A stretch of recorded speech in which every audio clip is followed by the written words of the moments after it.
Rock and country music facts and trivia. Today's video. Willie Nelson once lit a billboard on fire because he didn't want people to know he was living in his hometown again.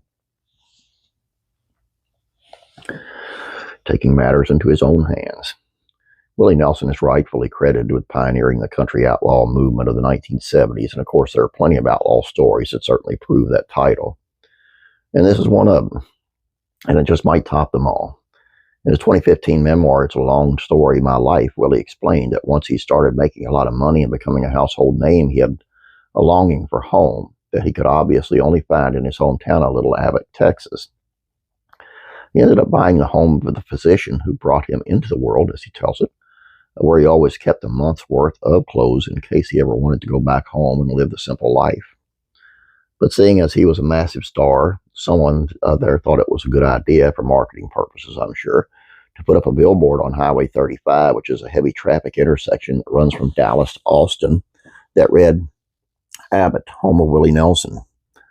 Abbott sits right off 35, and Willie explained that the last thing he wanted was for random strangers to pull off the highway and come looking for him. It was supposed to be this little corner of peace, and he wanted to keep it that way. One night, Willie was playing poker with his childhood friend Zeke Varnon, complaining to him that the billboard blew his anonymity. And when Zeke asked Willie what he wanted to do with it, Willie had an idea. Burn the effer down. Zeke thought it was a good idea, and like two teenagers, they snuck out to the interstate to set the billboard on fire. They stopped to get a gas where they ran into a cop. He stopped to buy a can of gas, and a cop came by, recognized me, and said, Hey, Willie, what are you guys up to? We're going to burn down a sign, I said. He just laughed and went on his way. He didn't believe the truth. Funny how that works. And they still went through with their plans, soaking the sign in gas and lighting it with a match, Willie said. When they then drove over to the sign, soaked it with gas, and lit it with a match, it started to burn, but then stopped. Must have been treated with some kind of anti-inflammatory fluid. Pissed me off. So he poured more gasoline and lit another match, and still no go. We went home frustrated. What we didn't know at the time was that the sign did end up burning down after they left.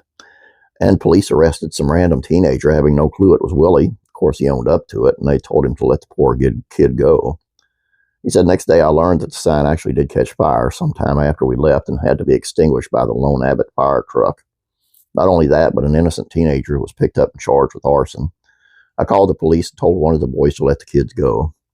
Obviously, the officer wanted to know why they would do that, to which Willie replied, I didn't like the sign, I didn't want the attention. And the cop told him that they would have just taken it down, and they known he was upset about it. You should have just told us that. We would have taken it down.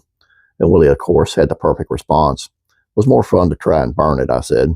The kid was set free, and at least for a while, I didn't have to worry about unwanted visits from strangers. Those Texans are just a little bit different of breed.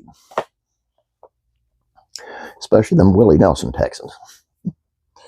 Actually, as far as the Texans go, they're probably some of the nicest people in the world. But you don't want to make them mad. You don't want to piss them off. And the stories from Willie Nelson and Waylon Jennings, I just love them. Johnny Cash, just that they could tell a story. All I got for you guys. Hope you enjoyed this. Please don't forget to subscribe. Please like this video. I'd appreciate it. You guys have a great day. God bless you. I'm praying for you.